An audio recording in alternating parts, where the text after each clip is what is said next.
Dr. John Dolittle is a kind and curious doctor who lives in a little house with a big garden. One day, a man called the cat's food man visits him and suggests he become an annual animal doctor. As Dr. Dolittle knows about more about animals than the local veterinarians, his parrot Polynesia agrees and reveals that animals have their own language. She teaches Dr. Dolittle how to understand and speak bird language.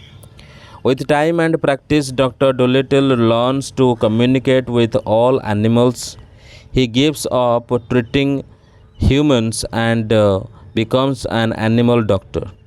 News of his special ability spreads, and animals from all around come to him for treatment.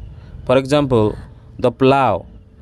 A plow horse tells him that he needs spectacles, not pills, and Dr. Dolittle provides green glasses which help the horse see better.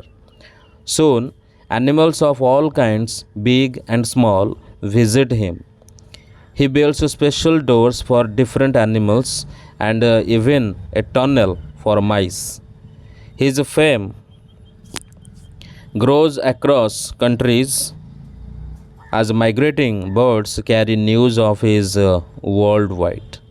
Dr. Dolittle becomes a beloved figure among animals and lives a happy life helping them.